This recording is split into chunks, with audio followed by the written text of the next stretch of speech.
आजूबाजूला बघतोय तर पूर्ण अंधारच अंधार. त्या गाडीच्या हेडलाईटमध्ये जेवढा प्रकाश आहे तेवढ्या प्रकाशामध्ये त्याला दिसतंय. वर आकाशामध्ये बघितलं तर नुसत्या चांदण्याच चांदण्या होत्या. रघु बोनट समोर येतो, बोनट उघडतो तर बोनट उघडत नाही. रघु विसरला होता गाडीतून बोनटचा लॉक खोलायचा. रघु परत गाडीपाशी जातो आणि गाडीचा दरवाजा उघडण्याचा प्रयत्न करतो, पण गाडी आतून लॉक होते. गाडीचा दरवाजा उघडायचा जात नाही. रघु उघडण्याचा प्रयत्न करतो. रघु फार त्रासलेला असतो की यार हे काय, एकदा हे उघडत नाही, एकदा ते उघडत नाही. रघु चिडलेला असतो, खूप चिडलेला असतो. जोरजोरात तसा म्हणजे दात खातो आणि त्या गाडीवर बुक्या मारतो. तसा रघुच्या कानावर एक आवाज येतो काहीतरी चलल्याचा. रघु शांत उभा राहतो.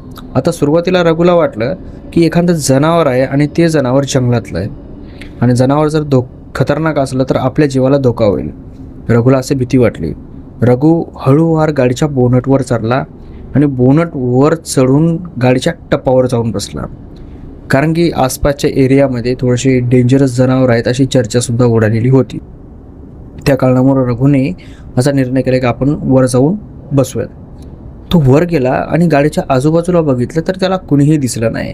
तो तिथं मांडी घालून बसला वर टपावर डायरेक्ट.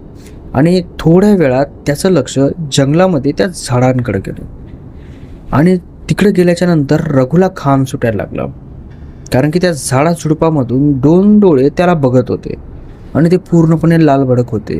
रघु हरभळला.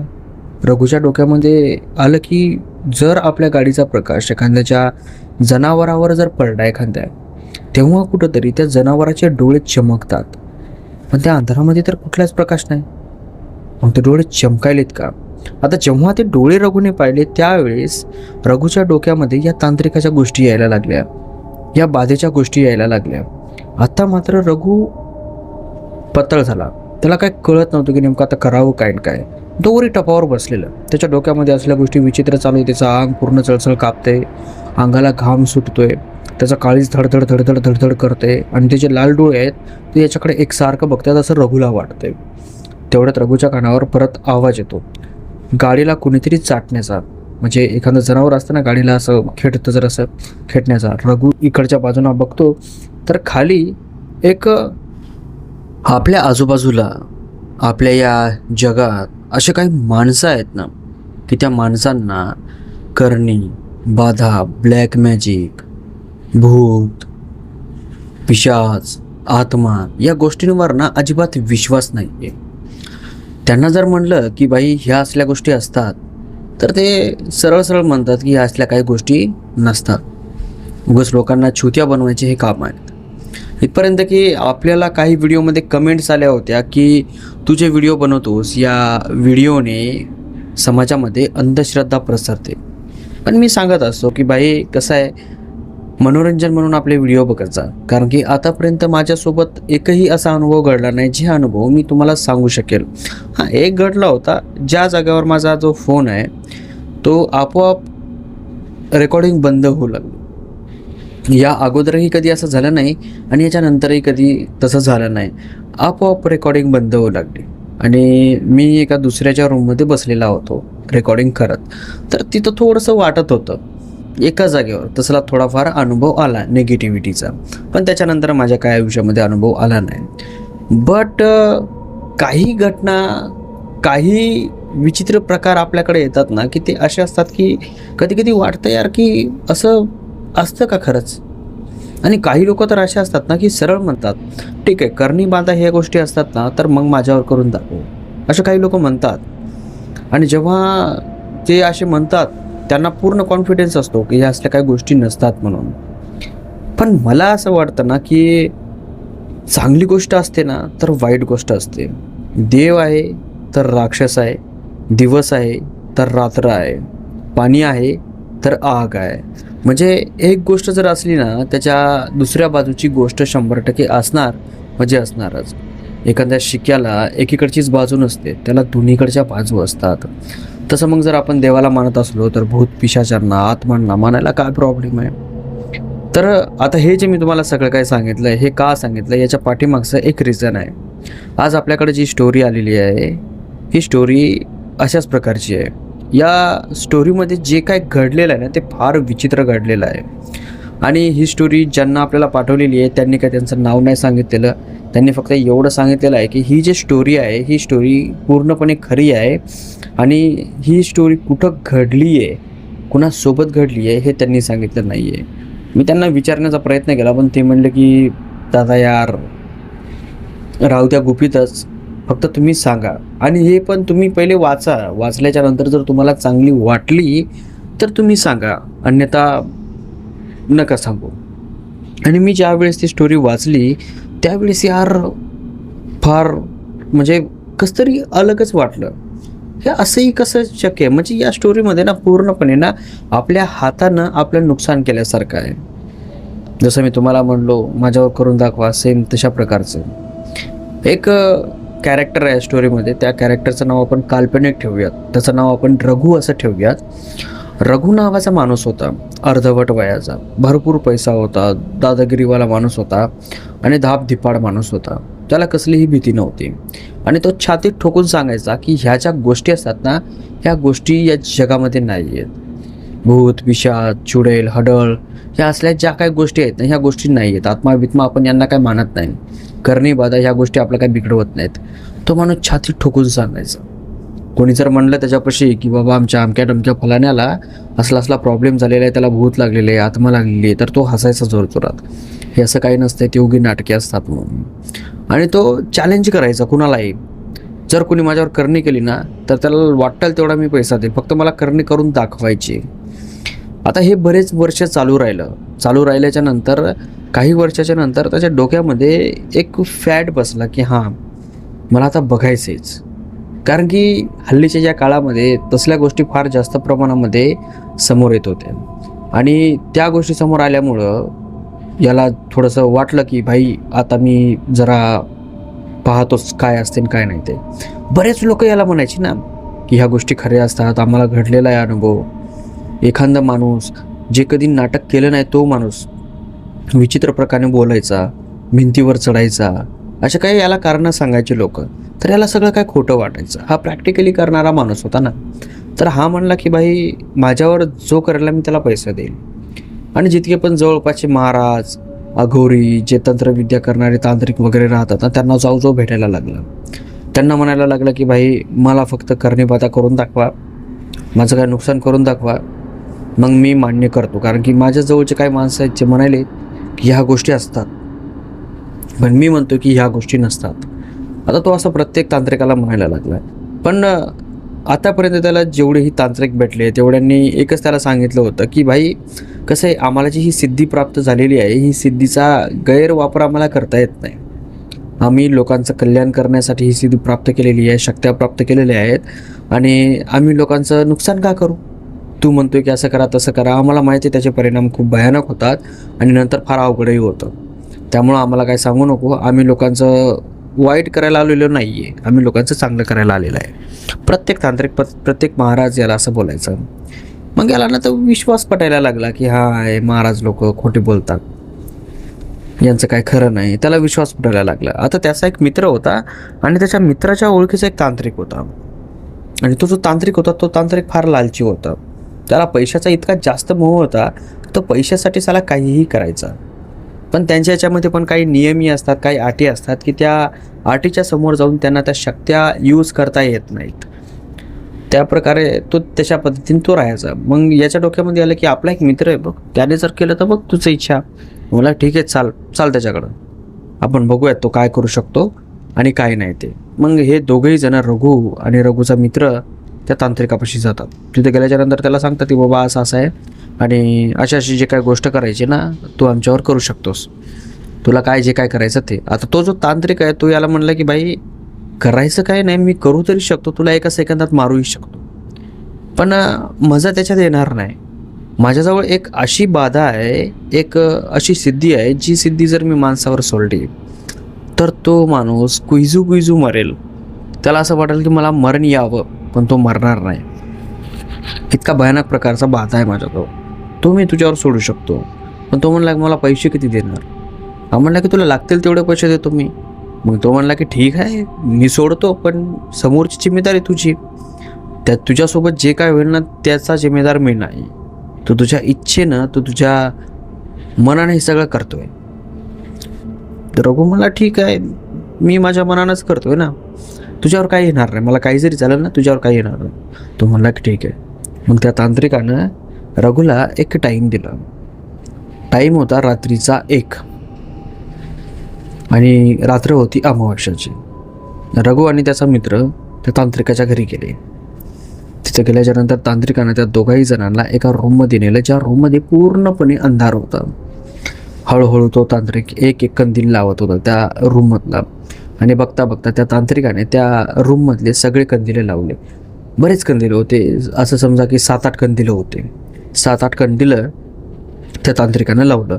आता जेव्हा त्या तांत्रिकानं ते कंदिले लावले त्यावेळेस जे प्रकाश त्या रूममध्ये पडला, त्या प्रकाशामध्ये जे जमिनीवर बनवलेलं होतं ना, हे पाहून रघुला थोडी भीती वाटली आणि रघु थोडासा हादरला की आईच्या गावात हे काय. कारण की तिथं विचित्र चित्र काढलेले होते, लिंब ठेवलेले होते, बिबुडे ठेवलेले होते, भावले ठेवलेले होते आणि मधोमध एक कवटी ठेवलेली होती आणि त्या कवटीच्या खाली लाल कपड्यामध्ये काहीतरी गुंडाळून ठेवलेलं होतं. आता पहिले तर रघुला वाटलं की यार ती कवटी खोटी आहे आणि जे काय हे आहे ना, हे उगं मला भीती घालण्यासाठी, त्याला तेवढं काय असं वाटलं नाही. मग जो तांत्रिक आहे तो खाली बसला आणि तांत्रिकाने त्या दोघाही जणांना आपल्या समोर बसवलं. आता तो जो त्या रघुचा मित्र आहे तो भिवू लागला. तांत्रिक त्याला म्हणला तुला भीती वाटते ना, तर तू बाजूला बस. मग तो उठला आणि बाजूला बसला. आता समोर फक्त रघु राहिला. आता तांत्रिक मंत्र मारायला चालू करतो. त्याच्या जे काय आहेत तंत्रमंत्र, जे काय पाठपूजा करायची तो करायला तो सुरुवात करतो. तांत्रिक बघता बघता समोर चालतो. समोर गेल्याच्या नंतर रघुचा एक केस घेतो, नख घेतो, त्याची एक वस्तू घेतो आणि एका डब्यामध्ये ठेवतो आणि तो डब्बा उचलून त्या कवटीच्या समोरासमोर ठेवतो आणि तांत्रिक जोरजोरामध्ये त्या कवटीवर हात मारायला लागतो. आता जसा जसा त्या कवटीवर तो हात मारत होता तसं तसं त्या कवटीला जे लागलेलं रक्त होतं ते रक्त असं उडत होतं आणि त्याचे शितोडे सगळीकडे पडत होते. आता सालपाट काढल्याच्या नंतरची कवटी असते ना, तशा प्रकारची कवटी होती. मग त्याचे शितोडे जे आहेत ते इकडे तिकडे पडत होते आणि रघुच्या अंगावर सुद्धा येत होते. रघुच्या तोंडावर रघुने तो शितोडा घेतला आणि पुसला तर त्याला जाणीव झाली की हे खरं आहे. नंतर हा हादरला, हा घाबरला. याला वाटलं की यार यानं खरी कवटी आणली काय की, आणि जे कवटीच्या खाली लाल कपड्यात बांधलेलं होतं तेही हालत होतं आणि त्याच्याकडे बघून रघुला असं कन्फर्म कळालं की कवटीच्या खाली जे कपडा आहे त्याच्यामध्ये सुद्धा काहीतरी विचित्र प्रकार आहे. त्याला काय समजत नव्हतं की नेमकं आता करावं काय आणि काय नाही.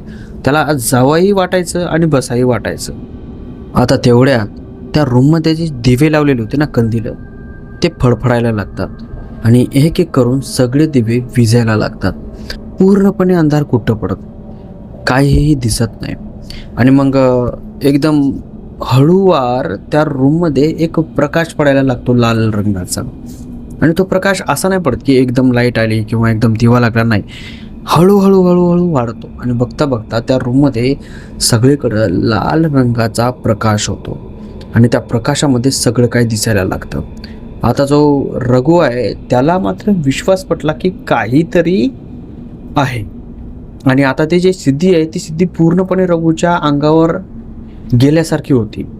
आता जे कवटी वगैरे ठेवलेली होती ती कवटी तो तांत्रिक उतरवतो खाली आणि ते जे कपडा होता लाल तो खोलतो आणि त्याच्यामध्ये 2 मांसाचे तुकडे होते, एक वरून आणि एक खालून. आणि त्या दोन्ही मांसाच्या तुकड्यामध्ये एका वाटीमध्ये लाल रंगाचं रक्त होतं, म्हणजे रक्त लालच रंगाचं असतं. ते काढतो आणि याला प्यायला देतो. हा तो घेतो आणि एक घोट पितो आणि नंतर तो खाली ठेवतो. याला पूर्ण घाम आलेला असतो. तांत्रिक म्हणतो काय झालं, ते पिऊन घ्या पूर्ण. रघु म्हणतो नाही नाही मी नाही पिणार, मला विचित्र वाटते, मला थोडंसं वेगळं फील वाटते. तांत्रिक म्हणतो वेगळं फील वाटते, आता जर तू उठला तर तुझा अवघड होईल. वेगळं फील हो नाही तर कसंही फील हो, ते रक्त तुला पूर्ण प्यावं लागेल. हा म्हणला की नाही मी नाही पित. तांत्रिक म्हणला असा कसा पित नाही तू जर रक्त पिलं नाहीस ना तर तुझ्यासोबत माझाही याच्यामध्ये कार्यकाळ होईल, माझ्याही पाठीमागं लागेल. तो म्हणला की भाई मी पित नाही. म्हणला तुला पैसे पाहिजेत मी अजून पैसे देतो, पण हे रक्त मी पित नाही. आता मी काय असं काय पण पिणारा झालो काय, असं करायचं कर. तो तांत्रिक म्हणला की बघ, जर तू हे रक्त पिलं नाहीस तर ही जी सिद्धी आहे ना ही सिद्धी माझ्यावर पण परिणाम करेल आणि हिच्या व्यतिरिक्त दुसरी सिद्धी तुझ्यावर बसून जाईल. मग तू तर कन्फर्म केलाच. मग नंतर मला तुलाही काढता येणार नाही आणि मलाही बाहेर निघता येणार नाही. माझंही आयुष्य खराब आणि तुझंही आयुष्य खराब होऊन जाईल. चुपचाप हे रक्त पी आणि जी मी सिद्धी तुझ्यावर टाकणार आहे ती सिद्धी पूर्ण कर, जेणेकरून जे काय व्हायचं ना तुलाच होईल, मला काय होणार नाही. आणि आपली बोली झाली होती अगोदरच, आणि तू आता फिरतोय, हे हे बरोबर नाही आहे तुझं. हे पिऊन टाक. रघु उठतो तिथून आणि त्या रूमच्या बाहेर निघतो आणि पळून येतो आपल्या घराकडं. घराकडे आल्याच्या नंतर रघुचा जो मित्र आहे तो तिथंच होता बसलेला, त्याला उठता आलं नाही. आता रघु गेल्याच्या नंतर जो तांत्रिक आहे तो त्याच्या मित्राकडे बघतो आणि त्याच्या मित्राला म्हणतो त्याने हे बरोबर केलं नाहीये, आता त्याचंही अवघड आणि माझंही अवघड. तोही मरणार, मीही मरणार आणि आमच्या दोघांसोबत तूही मरणार. रघुचा मित्र उठतो तिथून, तोही पाठीमागे येतो. आल्याच्या नंतर रघुच्या मित्राला झोप येत नाही. तांत्रिकाचा आवडता तिथला आणि त्यालाही काम सुटलेला असतो. रघुचं काळीज जोरामध्ये धडकत असतं घरी आल्याच्या नंतर, खूप जोरामध्ये, आणि त्याला ते जाणवतं आपलं काळीज धडकते म्हणून. असं की वरचं शरीर काही प्रक्रिया करत नाही, पण जे आतलं काळीज आहे ते धडधडतंय. अशा पद्धतीनं रघुला काही सुधरतच नाही. रघु म्हणतो की यार फार विचित्र प्रकार होतो या. आता तीही रात्र फार डेंजरस गेली. त्यांचे ते काळीज धडकणं, शरीर बरोबर साथ नाही देत, कसं तरी वेगळं फील होतंय, वातावरण बदलल्यासारखं वाटतंय. अशा पद्धतीचं त्या तिघाही जणांसोबत झालं.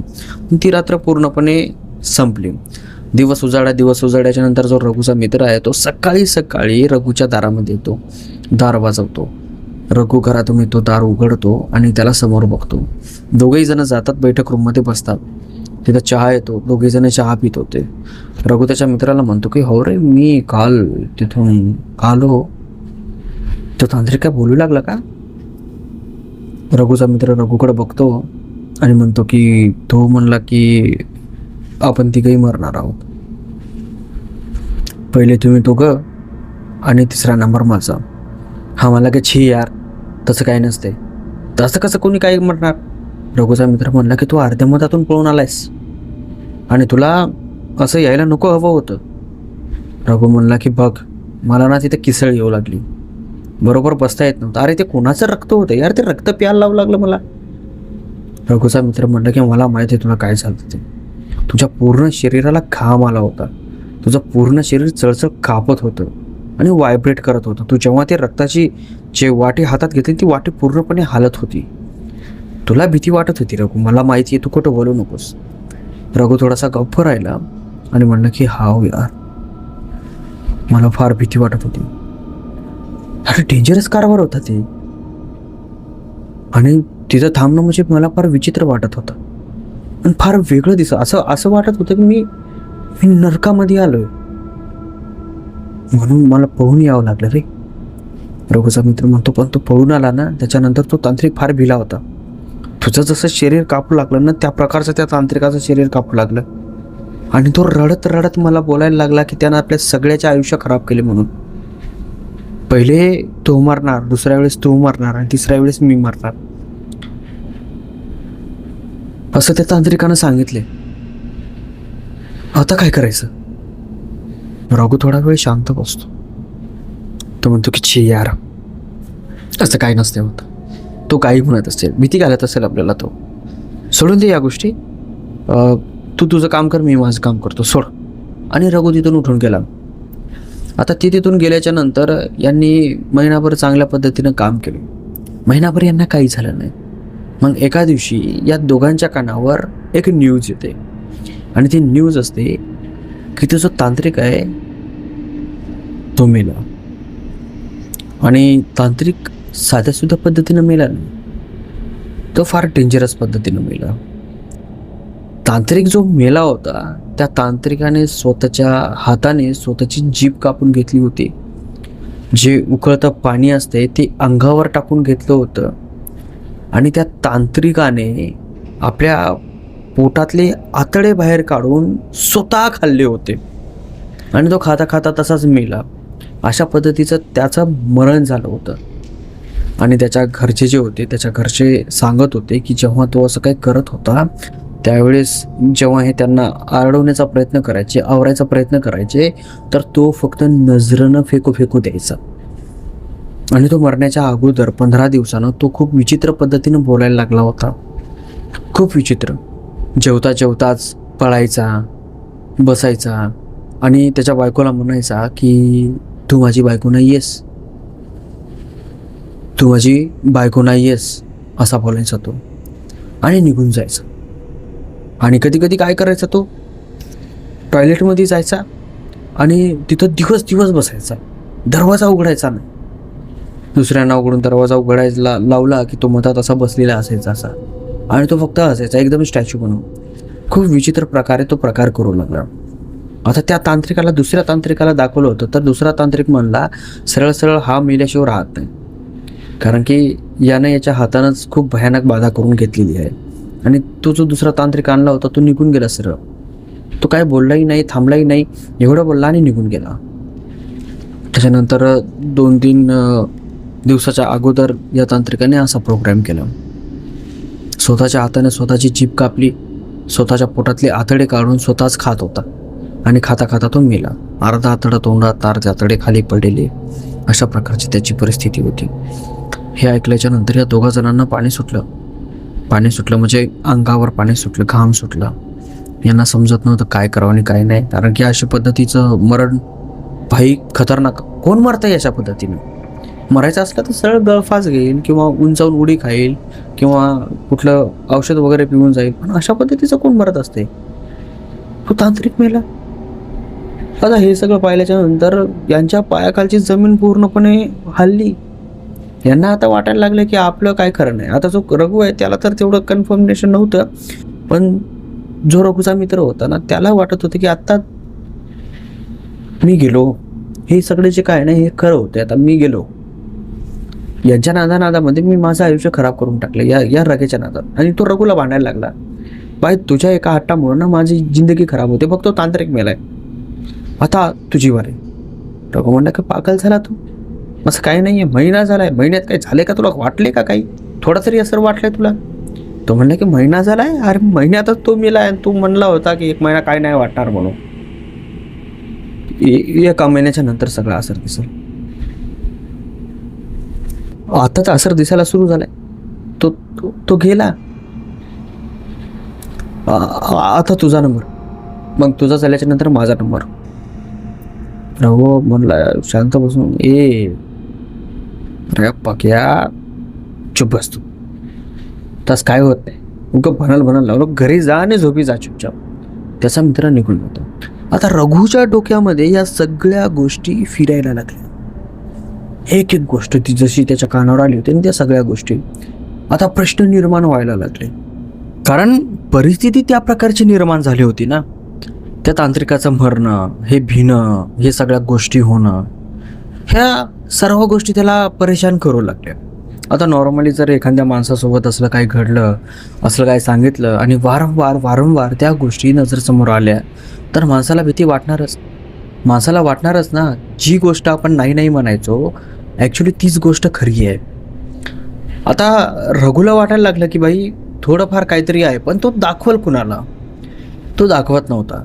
तो त्याच्या मित्राला असं दाखवत होता की जे काय झालं ते नैसर्गिक आहे आणि नॅचरली आहे, ते असंच झालेलं आहे, ज्याच्यामध्ये भूताचा, पिशाचाचा किंवा करणेबाधेचा काहीही परिणाम नाही.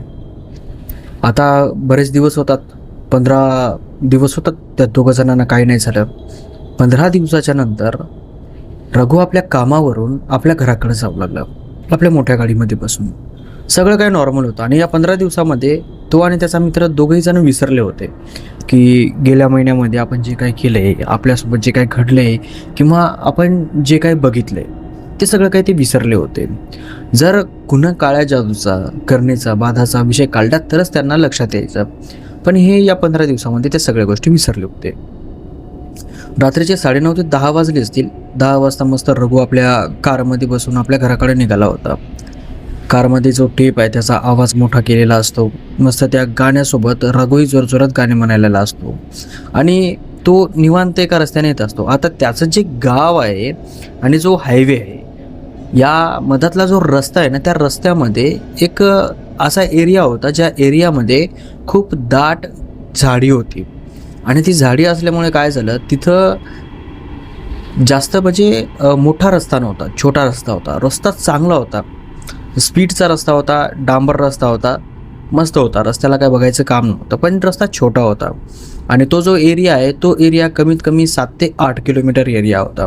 आणि 8 किलोमीटर खूप छोटा रस्ता होता आणि तो रस्ता सिंगल गाडीचा रस्ता होता. तर रघु त्या रस्त्याला लागला. रस्त्याच्या मधोमध आल्याच्या नंतर रघुची जी गाडीची स्पीड आहे ती नॉर्मली 60, 65, 70 अशी राहत होती.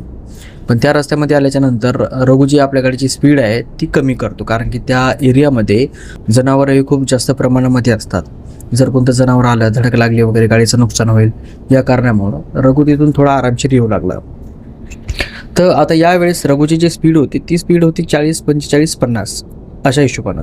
लांबचं जर काही दिसलं नाही, रस्ता सगळा क्लिअर असला तर 50च्या स्पीडनं तो येऊ लागला. बरोबर अर्ध्या रस्त्यात आला आणि अर्ध्या रस्त्यात आल्याच्या नंतर अचानक त्याला असं जाणवलं की त्याच्या गाडीसमोरून कुणीतरी आडवं पळालंय आणि रघु एकदम ब्रेक दाबतो. आता माणसापाशी ना एक सेन्स असतो, जर आपण गाडी जरी चालवायलो, आपलं लक्ष जरी दुसरीकडे जरी असलं आणि थोडंसं जरी काय वाटलं तर आपले पाय ॲटोमॅटिकली ब्रेकवर जातात. तर रघुचंही तसंच वाटतं. रघुने ब्रेक लावलं गाडीला, गाडी जागेवर थांबली. जशी गाडी थांबली तशी गाडी बंद पडली. जो आतला लाईट असतो तो रघुने चालू केला आणि एका जागेवर तो थांबला. गाडीचा सेल्फ मारायला तो स्टार्ट करतो, पण गाडीचा सेल्फ उचलत नाही. गाडी पूर्ण बंद पडलेली असती. गाडी खरखर खरखर खर आवाज करते, बंद पडते, खरखर खर आवाज करते, बंद पडते. हेडलाईट गाडीचे चालू असतात, गाडीचा आतला लाईट चालू असतो. आजूबाजूचे जे वातावरण असतं ते पूर्णपणे शांत असतं आणि रघुला असं जाणवलेलं असतं की समोरून कोणीतरी जोरात आडवा धावलेला आहे, ते पण हलकं गेलं नाही, जोरात. रघु थोडा टेन्शनमध्ये येतो, त्याला थोडीशी भीती वाटते की हे काय झालं यार. आणि तो म्हणायला लागला की यार गाडीला काय आताच बंद पडायचं होतं का. तो आपल्या डिक्कीतला मोबाईल बाहेर काढतो, जे ठेवलेला असतो समोर, डिक्की म्हणतो मी, सॉरी, त्याची साईडला ठेवलेला असतं, तो मोबाईल बाहेर काढतो आणि आपल्या घरी फोन लावण्याचा प्रयत्न करतो. पण रिंग जात नाही, पूर्ण काय एकदम सायलेंट असतं. बेल जात नाही, रिंग जात नाही, व्यस्त, म्हणजे एकदम ब्लँक. एखाद्या वेळेस होतं बघा, आपण कोणाला जर फोन लावलेला असला तर नाही त्याला रिंग जाते, नाही टुकटुक करतं, काहीच करत नाही. ॲटोमॅटिकली एक तर तो फोन उचलतो, नाही तर फोन कट होतो. अशा प्रकारचं होतं. तर रघु फोन लावू लागला आपल्या घरी, तर बेल जात नव्हती, काही रिस्पॉन्स येत नव्हता. रघु 3-4 वेळेस कट करतो, लावतो, कट करतो, लावतो, एकदा दोनदा फ्लाईट मोडवर टाकतो, उघडतो, तरीसुद्धा त्याचा फोन समोर जात नाही, त्याच्या घरच्यांना, त्याच्या गड्यांना. आणि नंतर त्याचं लक्ष जातं की अरे आपलं टावर तर गेलेलं आहे, पण या अगोदर कधीही या एरियामध्ये मोबाईलचं टावर केलेलं नव्हतं. रघु कित्येक वेळा मोबाईलवर बोलत बोलत या एरियातून आपल्या गाडीतून येत जात होता आणि तो रेग्युलर एरिया होता. असं नव्हतं की नवीन जागा आहे, नवीन जागेवर असं काय घटना घडेल माहीत नाही काय, असं नव्हतं. ते रेग्युलर एरिया होता, रोजची जागा होती. तरी पण रघुच्या मोबाईलमधलं टावर गेलं. आता त्याला वाटलं की यार असेल नेटवर्कचं काहीतरी ग्लिच असेल, एखाद्या वेळेस होतो. तर मोबाईल खाली ठेवतो, थोडा वेळ गाडीमध्ये बसतो आणि विचार करतो की आता काय करायला पाहिजे.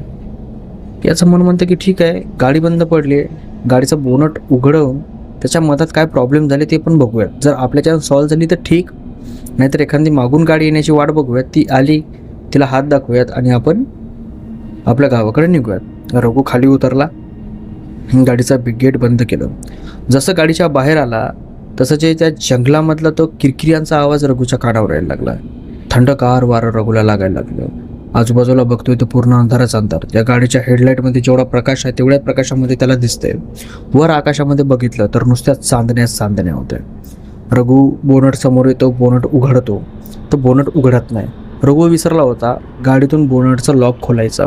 रघु परत गाडीपाशी जातो आणि गाडीचा दरवाजा उघडण्याचा प्रयत्न करतो, पण गाडी आतून लॉक होते. गाडीचा दरवाजा उघडण्याचा जात नाही.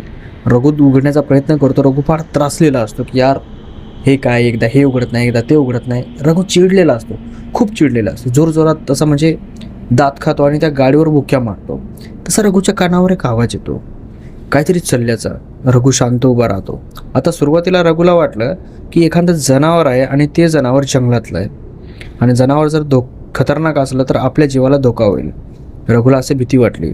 रघु हळूवार गाडीच्या बोनटवर चढला आणि बोनट वर चढून गाडीच्या टप्पावर जाऊन बसला, कारण की आसपासच्या एरियामध्ये थोडीशी डेंजरस जनावर आहेत अशी चर्चासुद्धा उडालेली होती. त्या कारणामुळे रघुने असा निर्णय केला की आपण वर जाऊन बसूयात. तो वर गेला आणि गाडीच्या आजूबाजूला बघितलं तर त्याला कुणीही दिसलं नाही. तो तिथं मांडी घालून बसला वर टपावर डायरेक्ट. आणि थोड्या वेळात त्याचं लक्ष जंगलामध्ये त्या झाडांकडे गेलं. आणि तिकडे गेल्याच्या नंतर रघुला घाम सुटायला लागला, कारण की त्या झाडा झुडपामधून 2 डोळे त्याला बघत होते आणि ते पूर्णपणे लाल भडक होते. रघु हरभळला.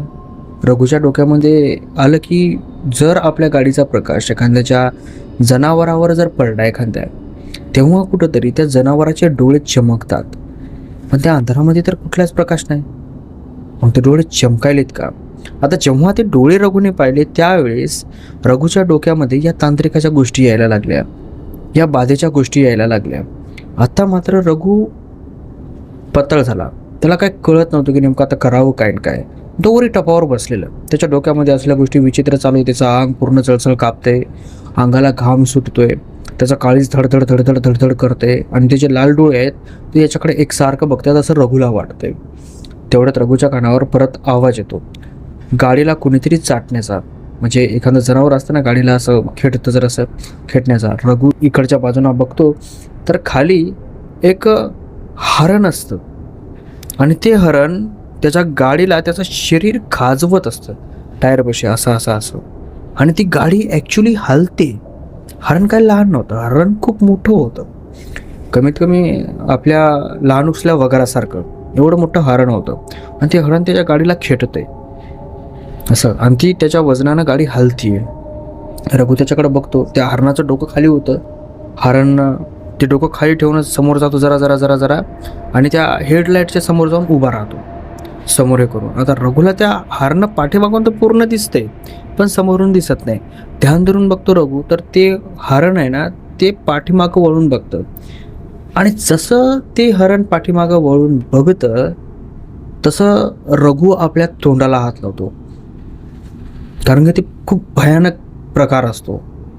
हरणाचं जे मुंडकं असतं, याच्यावरचं जे कातड असतं ते कातड अजिबात नव्हतं.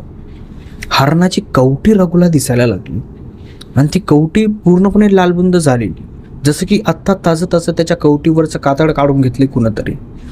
आणि हरण जिथं त्याला काही त्रास होत नाहीये ते रघुकडं बघतंय असं. आणि हळूहळू रघुकडं गाडीकडं येते. गाडीपाशी येतं आणि आपले दोन्ही समोरचे पाय त्या गाडीच्या बोनटवर ठेवतं आणि रघुकडं बघतं. रघु एकदम स्थिर बसलेल्या जाग्यावर. हळूहळू रघु मागं सरकतोय आणि सरकता रघु वरून खाली जमिनीवर पडतो रोडवर. जसा पडला तसं त्याच्या डोक्याला इथं मार लागतो. मार लागल्याच्या नंतर त्याच्या डोळ्यापुढं पूर्ण असं अंधकांधक येतं आणि त्याला जाणवतं की काहीतरी आपल्या जवळ आलंय. आणि जवळ आल्याच्या नंतर जे पण त्याच्या जवळ आले त्याचा वास खूप बेकार होता.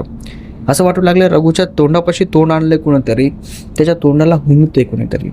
त्याच्या श्वासाचं जे वारं असतं ते वारं त्याला लागतंय रघुच्या चेहऱ्याला. आणि याला समजतं पण याला दिसत नाही, पूर्ण असं अंधकांधक होतं. आणि तो माणसाला येत नाही का झोप, हळूहळू झोपी त्याने झोपी जातो तसा रघु तो झोपी झाला.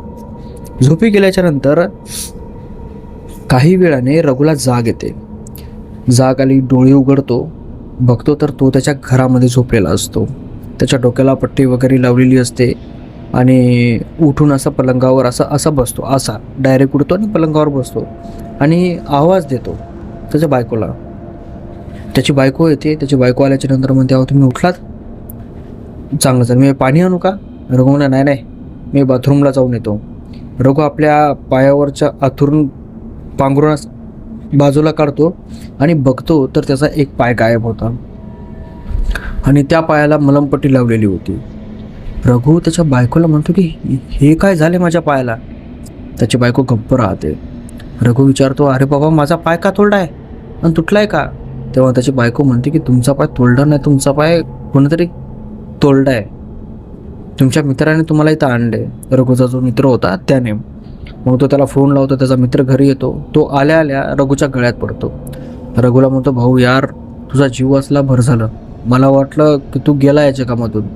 फार भयानक विचित्र प्रकार होता. म्हणजे नेमकं झालं काय होतं? तो म्हणला की तू त्या एरियामध्ये खाली पडलेला होता आणि बेहोश होता आणि तुझा जो पाय आहे तो पाय कुणीतरी तोडून खाल्लेला होता. म्हणजे एखाद्या जनावरानं खाल्लेलं असेल. असे शिदड झाले होते तुझ्या पायाचे. मग त्याने याला विचारलं की झालं काय होतं. आता रघुसोबत जे पण झाले ते रघु त्याला सांगतो की भाई मी असं तिथे गेलो होतो आणि तिथं मला एक हरण दिसलं. ते हरण त्याची जी कवटी होती ती पूर्णपणे उघडी होती आणि ते माझ्या जवळ आलं आणि मी वर गाडीहून खाली पडलो आणि जसा पडलो तसे माझे डोळे बंद झाले आणि मला असं वाटलं की कोणीतरी माझ्या जवळ आलं. फार घाणेरडा वाशू लागला. त्याच्यानंतर मला माहिती नाही काय झालं ते. आता रघुचा जे मित्र आहे तो रघुकडे बघतो आणि शांत बसतो. रघु त्याला म्हणतो की भाऊ तुझे विचार करायला ना 100% तसं काहीतरी आहे यार, कारण की तसं मी कधी बघितलंच नाही यार अगोदर आणि हे जे सगळं बघितलं फार भयानक बघितलं. आता त्याच्या मित्राला भीती वाटते. आता नंबर याचा होता पण हा मेला नव्हता ना, हा जिवंत होता. आता त्याचा मित्राला काही सुधरत नाही. तो गप्प बसतो, थोडा वेळ तिथं बसतो. जे कोणी पण लोक यायचे भेटायचे जायचे आणि हा पण मग थोड्या वेळाने निघून जातो. निघून गेल्याच्या नंतर रघु आपल्या पलंगावरच बसलेला असतो. त्याला घाम सुटलेला असतो. तो विचार करत असतो की यार माझा पाय तुटलाय, आता माझ्या कामाचं कसं होईल. त्याची बायको येते, शेजारी बसते, त्याला खाऊ घालते. रघु अर्ध जेवण करतो आणि जेवण खाता खाता त्याची बायको त्याला एक शब्द बोलते, तू असं करायला नव्हतं. रघु थांबतो, बायकोकडे बघतो. बायकोचं डोकं पलीकडे असतं. रघु तिला म्हणतो तू कोणाला बोलायलीस. ती म्हणते तुला बोलतीये. रघु म्हणतो अरे तर बोलतीस मला, कळते का तुला तू काय बोलतीस ते. ती म्हणते तू असं करायला नव्हतं पाहिजे. मला सगळ्या गोष्टी कळतात पण तू असं करायला नव्हतं पाहिजे. रघु हरबळला. रघु थोडासा धावला तिच्यावर. अरे मूर्खा, तुला काय कळतंय का तू काय बोलतीस मला, अरे घालतीस मला तू. त्याची बायको रघुकडे बघते. तिच्या तोंडावर एक स्मित हास्य असतं, डेंजरस, भयानक. आणि रघुला म्हणते तू ते रक्त पिलं पाहिजे होतं सगळं. तू जर रक्त पिलं असतं तर मी जिवंत असतो. असं बोलल्याच्या नंतर रघुला आठवला तो तांत्रिक. रघु पूर्णपणे कन्फ्यूज. रघु बायकोकडे एक सारखा बघतोय. रघु हळूवार आपला हात उचलतो आणि बायकोच्या गालात मारतो. त्याची बायको अशी झडकर अशी झटकल्यासारखी होते आणि रघुला म्हणते काय काय झालं, काय आणू तुम्हाला जेवायला. रघु एकदम शांत. रघु म्हणतो की माझं झालं जेवण. रघु फोन उचलतो, आपल्या मित्राला फोन लावतो. मित्राला सांगतो की भाई तो तांत्रिक तो आला होता माझ्या बायको सांगत. त्याचा मित्र म्हणतो यार तू मला सांगू नको यार, तू मुद्दामून भीती घालतोस ना मला, असं त्याचा मित्र म्हणतो. रघु म्हणतो अरे नाही, खरंच माझ्या समोर माझी बायको बोलली. ती म्हणली की तू रक्त प्यायला पाहिजे होतं, असं नव्हतं करायला पाहिजे, तुझ्यामुळे मी मेलो. आता त्याचा मित्र म्हणतो की यार भाई तू ठेव यार फोन, तू भ्यायलास आणि यार मलाही भीती घालायलास. पहिलेच माझी फाटलेली होती, तू अजून फाडायलास. रघु म्हणतो ठीक आहे ठेव. आता रघुलाही कळालं की त्याचा मित्र खूप भिलेला आहे. रघुने ठरवलं की आता जे होईल ते होईल, काही गोष्टी आपल्याला कोणाला सांगायच्या नाही. रात्र होते. रात्रीचे 12 वाजतात. सगळं काय शांत असतं त्यांच्या रूममध्ये. आवाज येतो तो फक्त घड्याळीचा आणि त्या आवाजाने रघुची जी झोप असते ती उडते. रघु डोळे उघडतो, घड्याळीकर बघतो तर 12 वाजलेले असतात. मान वळवतो, आपल्या बायकोकडे बघतो तर बायको शांतपणे झोपलेली असते. रूममधला लाईट बंद असतो. रघु त्याच्या पलंगावर एकला असतो पडलेला, अंगावर पांघरून असतं आणि तो विचार करतो की माझी झोप अशी अचानक उडाली तरी कशी. तेवढ्यात रघुला असं जाणवतं की आपल्याला तहान लागली. नरडं ना पूर्ण कोरडं पडतं. रघु आपल्या बायकोकडे बघतो आणि आवाज देतो, वनो, हे वनिता, वनिता, वनिता उठ, मला तहान लागली. हे वनो. पण त्याची बायको त्याचा आवाज ऐकत नाही. कारण रघुचा आवाज रघुच्या नरड्यातून बाहेर येतच नव्हता. ती निवांत झोपलेली होती. रघु आपल्या पलंगावर तिला आवाज देतोय, पण बायको आवाज ऐकत नाहीये. या कारणामुळं रघु एका अडंगावर झाला आणि आपलं जे चादर आहे ते एका हातानं बायकोच्या अंगावर फेकलं आणि बायकोला जाग आली. बायको उठते आणि रघुकडे बघते. रघुला विचारते की काय हो, काय झालं, काय आणायचंय का? तर रघु तिला म्हणतो की मला पाणी आण. त्याची बायको म्हणते काय? रघु परत म्हणतो अगं पाणी आण मला प्यायला. मग रघुची बायको रघुला म्हणते अहो काय नुसते इशारे करतायत, असं सांगा ना तुम्हाला पाणी पाहिजे म्हणून.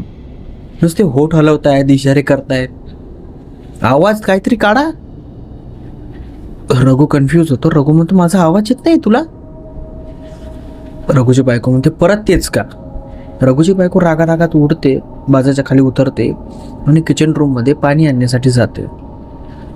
जेव्हा रघुची बायको तांब्यात पाणी त्या रूममध्ये घेऊन येते, त्यावेळी जे तांब्यातलं पाणी असतं ते पाणी एकदम थंडगार असतं.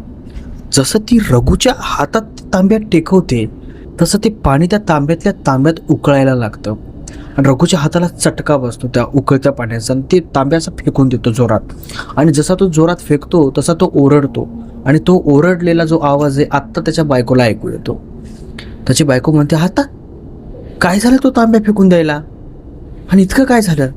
रघु म्हणतो मला उकळलेलं पाणी आणून देतेस तू, तुला लाज वाटते का? मारायचे का मला? तसं सांग ना मला मारायचे म्हणून, मी मरतो. काय नाटकं लावलेत? नाही तर मी एका पायानं चलत जातो, पाणी घेतो, माझ्या मी हाताने पितो. इतका काय खुन्नसपणा काढतेस तू?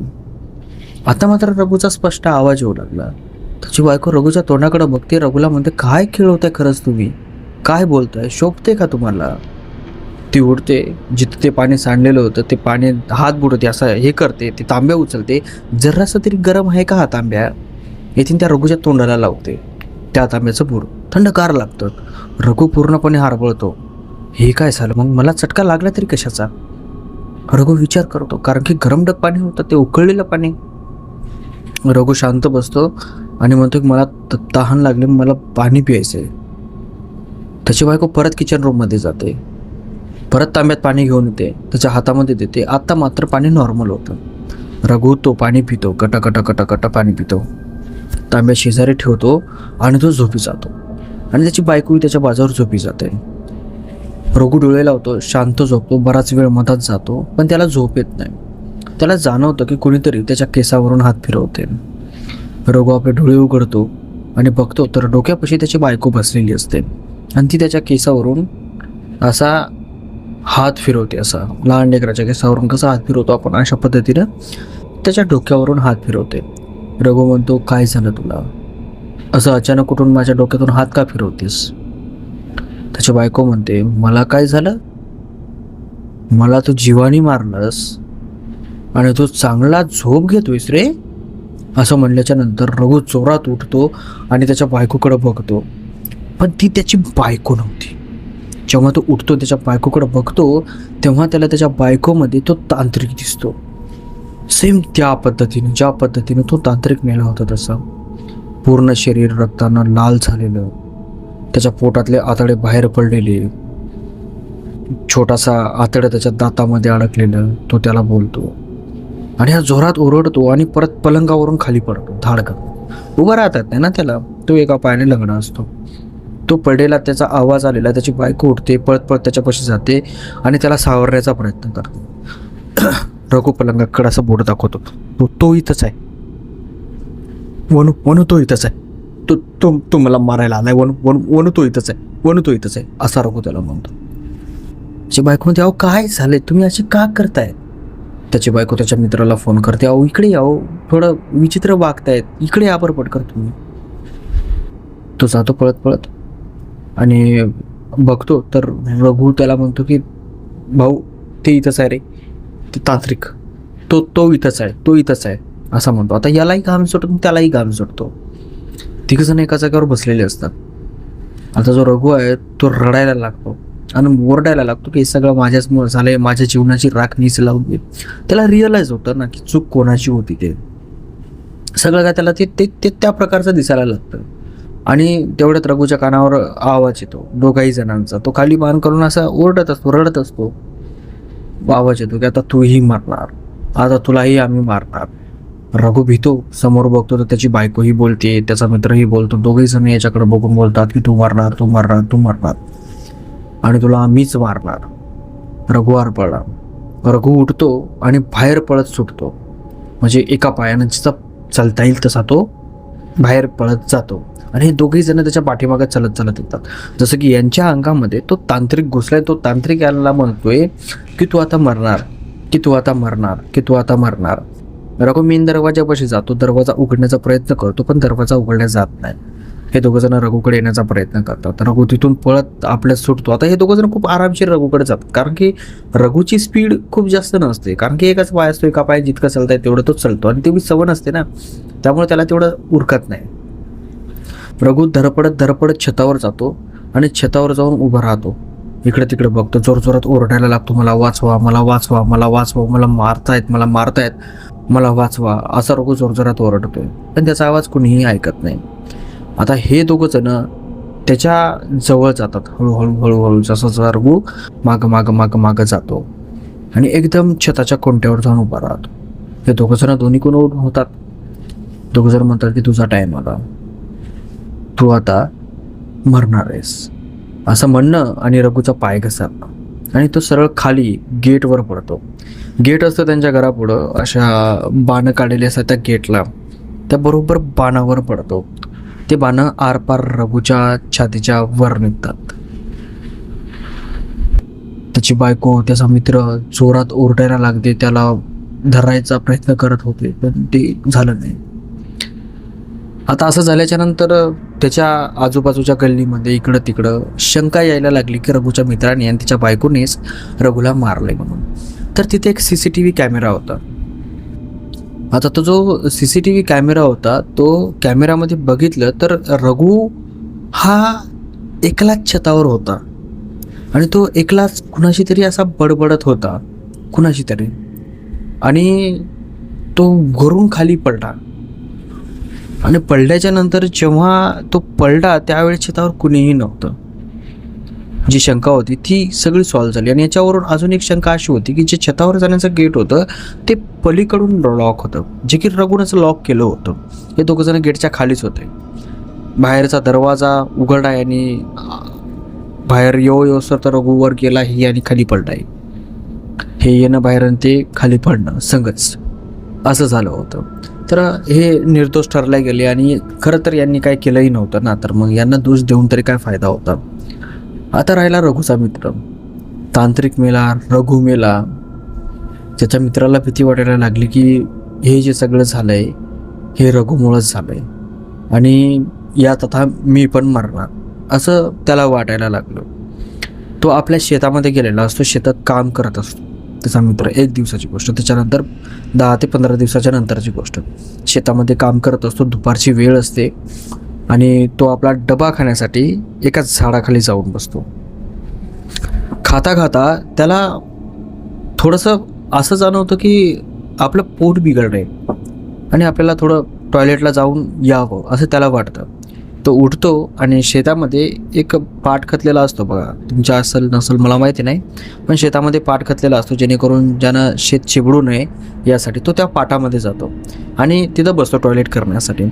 जसा तो टॉयलेट करण्यासाठी बसतो त्या पाटामध्ये एक मोठं लाकूड असं पडलेलं आणि तो त्या लाकडाकडे बघतो आणि याच्या डोक्यामध्ये ते चालू असतात विचार, कारण की हा खूप ओव्हरथिंक करणारा माणूस होता. जो रघुचा मित्र होता तो खूप ओव्हरथिंक करणारा माणूस होता.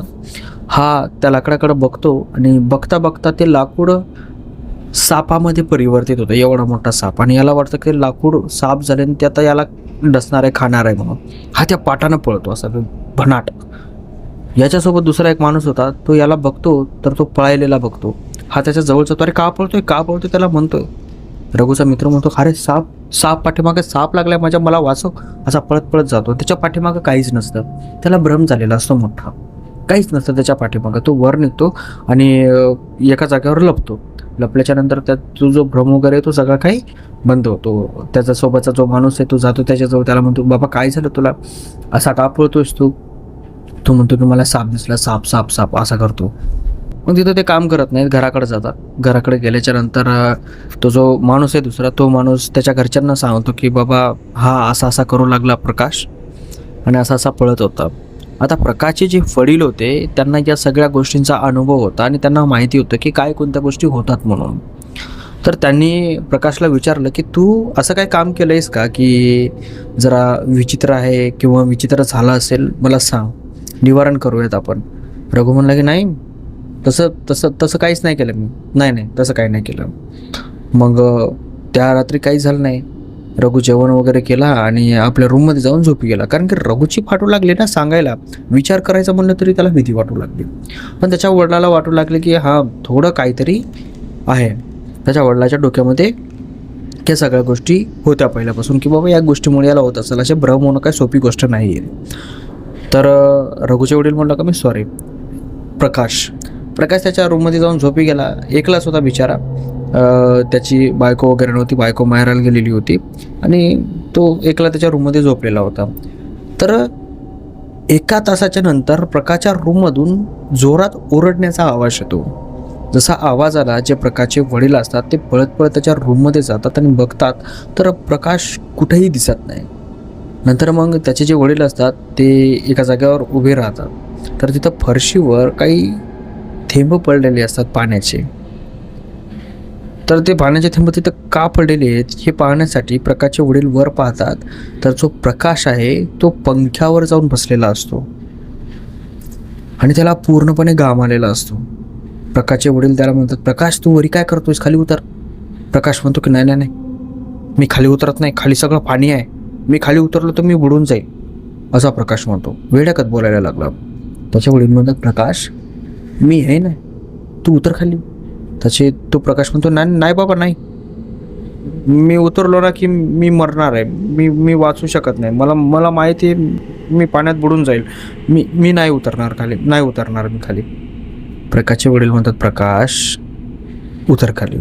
कसं बसं प्रकाशला खाली उतरवलं. त्याला विचारलं काय झालं तुला. तो म्हणतो की बाबा पाणी नाही इथं. प्रकाशचे वडील म्हणतात नाही, इथं पाणी भरलं होतं बाबा, माझ्या रूममध्ये पाणी भरलं होतं. अशा पद्धतीने तो बोलायला लागला. एकदम एखादा वेळा माणूस कसा बोलतो ना तशा पद्धतीने प्रकाशच्या वडिलांना कळालं की यांना काहीतरी कार्यक्रम केलेला आहे. तर प्रकाशच्या ओळखीचा एक महाराज होता, एक पंडित होता. तर त्याने त्याला कॉन्टॅक्ट साधला आणि त्याला सांगितलं बाबा माझ्या मुलासोबत असंच झालं आहे, तर त्याचं थोडंसं काय बघतो का. तो पंडित घरी आल्याच्या नंतर त्याने प्रकाशला बघितलं आणि थोडे छोटे प्रश्न विचारले की तुला कसं वाटतंय, तुझी तब्येत वगैरे कशी आहे. प्रकाश म्हणला की जे काय होते ते सगळं काय सांगू लागला. तो पंडित प्रकाशला विचारत होता की बाबा तुला रात्रीला भीती वाटते का. प्रकाश म्हणला की हां वाटते भीती. तो पंडित म्हणला की तुला पावलाचे आवाज येतात का. प्रकाश म्हणला हां मला पावलांचे आवाज येतात. आणि त्याच्या डोळ्याच्या खाली पूर्ण काळं पडलेलं असतं, तब्येत बिघडलेली असते प्रकाशची. हे छोटे प्रश्न त्याला विचारले. तुला पावलाचे आवाज येतात का, वाऱ्याचे आवाज येतात का, तुला काही गोष्टी दिसतात का. तर हा सगळं काय म्हणायला लागला. याला जे काय दिसलं याला ते काय सगळं सांगायला लागलं. आणि तो म्हणायला लागला की मला दिसते आणि याला दिसत नाही, हे लोक मला वेड्यात काढतात, आता तुम्हीच सांगा. आणि तो खुश होऊ लागला की जो पंडित त्याला विचारू लागला प्रश्न, तो खुश होऊ लागले की हा पंडित मला बरोबर प्रश्न विचारतोय. तो खुश होऊ लागला प्रकाश. पण त्याला माहिती नव्हतं की पंडित जो प्रश्न विचारतो हे जरा विचित्र प्रश्न होते. पंडित बाहेर येतो, त्याच्या वडिलाला सांगतो की तुमच्या मुलावर काहीतरी परिणाम आहे, तर त्याला काढण्यासाठी आपल्याला काही प्रक्रिया कराव्या लागतील. तर पूजा ठेवावी लागेल आणि पूजेमध्ये आपल्याला बसावं लागेल. त्याचे वडील म्हणतात ठीक आहे आपण पूजा ठेवूयात, कारण की प्रकाश हा एकुलता एक होता. दुसऱ्या दिवशी तो पंडित सगळं पूजेचं सामान आणतो, घरामध्ये पूजा मांडतो आणि पूजा करायला सुरुवात करतो. आता पूजेमध्ये सगळ्यांना बसायचं असतं, प्रकाशला, प्रकाशच्या आईला आणि प्रकाशच्या वडिलांना सुद्धा. तिघेजण पूजेमध्ये बसतात आणि या तिघाही जणांच्या हातामध्ये तो पंडित एक लिंबू देतो आणि लिंबू मुठीमध्ये झाकून ठेवा म्हणतो. पंडित जसा मंत्र वाचायला सुरुवात करतो, प्रकाश कावरा बघतो. त्याला तेवढं चांगलं वाटत नाही. मग काही वेळाच्या नंतर पंडित म्हणतो आपल्या हातामधलं जे लिंबू आहे ते खाली ठेवा, मूठ खोला आणि ते लिंबू खाली ठेवा. प्रत्येकजण आपले मूठ खोलतात आणि लिंबू खाली ठेवतात. जे प्रकाशच्या हातामध्ये लिंबू दिलेलं होतं ते पूर्णपणे लाल झालेलं असतं. आता जे पंडित आहे ते पूजा तिथंच थांबवतो आणि बाहेर निघून जातं. प्रकाशच्या बापाला म्हणतं की मधाचे पूजेचं सामान ते सगळं सामान घे आणि नदीमध्ये टाकून दे. प्रकाशचे वडील म्हणतात की झाले काय? तो पंडित म्हणतो की भाई तुझ्या पोरावर काहीतरी सोडलेलं आहे, भयानक प्रकार आहे आणि तो प्रकार माझ्याच्यानं बाहेर निघत नाही. तुला एखादा तांत्रिकच आणावा लागेल. मी फक्त शोध लावला की नेमकं खरं आहे किंवा नाही. तू बघितलास तुझ्या डोळ्यानं तुझ्या पोराच्या हातामधलं जे लिंबू आहे ते लाल झालेलं आहे. प्रकाशचे वडील म्हणले की हा बरोबर आहे, तू जे बोलला ते बरोबर आहे. मग आता तांत्रिक आणायचा कुठून? हा म्हणले की माझ्या ओळखीचा एक तांत्रिक आहे आणि खूप भारी तांत्रिक आहे, चांगला तांत्रिक आहे, त्याला आपण बोलावून घेऊयात. मग 2-3 दिवसाच्या नंतर तांत्रिक बोलवला जातो आणि तांत्रिक बोलवल्याच्या नंतर जेव्हा तांत्रिक प्रकाशकडं बघतो त्यावेळेस तांत्रिक त्याच्याकडं बघतो आणि एकच प्रश्न विचारतो की तुझे जे मित्र आहेत ते मेलेत का जिवंत आहेत? हा पूर्णपणे आश्चर्यचकित होतो आणि रडायला लागतो, त्याच्या पाया पडायला लागतो. त्याला म्हणतो की बाबा मला वाचवा, मला वाचवा. तेव्हा मग प्रकाश ज्या गोष्टी इकडे केल्या होत्या त्या सगळ्या काही गोष्टी सांगतो आणि तेव्हा त्याच्या बापाला कळतं की यानं काय कांड केलं आहे. आता तो तांत्रिक म्हणला की बघ कसं आहे, तू ज्या जाग्यावर होतास तिथे एक सिद्धी केली होती आणि ती सिद्धी अर्ध्या मतातून तुम्ही सोडली होती. तर ती सिद्धी करता वेळेस जे दुसरे सिद्धीचे काही सहारे घ्यावे लागतात त्या पण तिथं अवेलेबल होत्या. तर त्या सगळ्यांचा परिणाम तुझ्यावर. तू भिवू नको, तू मरणार नाहीस, भिवू नको. तुझ्यावर कुठली सिद्धी केली नाही, फक्त तुझ्यावर त्या सिद्धीचा थोडासा साया असल्यासारखा आहे, म्हणजे परछाई असल्यासारखी, सावली पडल्यासारखी आहे, हे होऊन जाते. पण तुला एक काम करावं लागेल, तुला आपलं रक्त काढून मला द्यावं लागेल. तो म्हणला की आपलं रक्त म्हणजे किती रक्त? अरे जरासरी बाबा. तर जो तांत्रिक आहे तो म्हणतो की एक पूजा करू आपण, पूजा झाल्याच्या नंतर एक विधी आहे, ती विधी झाल्याच्या नंतर तो सगळा क्लिअर होशील. तर तांत्रिक पूजा करतो, छोटे छोटे हाडकं वगैरे ठेवतो बाहेर, त्या हाडकांची पूजा करतो आणि काय जे मंत्र म्हणायचे ते मंत्र म्हणतो. मंत्र म्हणल्याच्या नंतर चाकू घेतो आणि प्रकाशचा जो हे हात आहे हा हात इथून इथपर्यंत असा त्या हाताला असा कट मारतो आणि त्या हातामधून जितकंही रक्त बाहेर येते ते रक्त एका वाटीमध्ये घेतो. त्या वाटीच्या रक्तावर जे काय परिणाम म्हणजे मंत्र टाकायचे ते सगळे मंत्र टाकतो आणि ती वाटीतलं रक्त प्रकाशला देतो पिण्यासाठी. प्रकाश म्हणतो हे मी पिऊ? हा पी. आणि प्रकाश ते रक्त पूर्ण पितं. रक्त पिल्याच्या नंतर 5 मिनिटाच्या नंतर त्याचा जो इथला घाव आहे तो घाव पूर्णपणे आपोआप भरतो. प्रकाशला बरं वाटायला लागतं, असं वाटतं की त्याचा जो आजार वगैरे तो काही कायमचा निघून गेलेला आहे. ते नसतं काय, एखाद्या वेळेस आपण आजारी पडतो, आजारी पडल्याच्या नंतर आपलं शरीर पूर्णपणे गळून जातं, आपल्याला कळत नाही. तर मग आपल्याला असं वाटतं की यार आजार बरा झाल्याच्या नंतर खूप फ्रेश आहे, तसं प्रकाशला वाटायला लागलं. मग तो तांत्रिक विचारतो की भाई आता जे काय तुला वाटतंय ते बरं वाटतंय का, की काही अजून काही वाटतंय? तर तुम्हाला नाही बरं वाटतंय. मग तांत्रिक त्याच्या वडिलाला म्हणतो की तुमच्या मुलानं आणि त्याच्या मित्रांना असा परिणाम केला होता, तर त्याचे जे परिणाम आहेत, तर आता काय सगळं काय ठीक आहे, आता काय बघायचं काम नाही. आणि तांत्रिक तिकडून निघून जातो.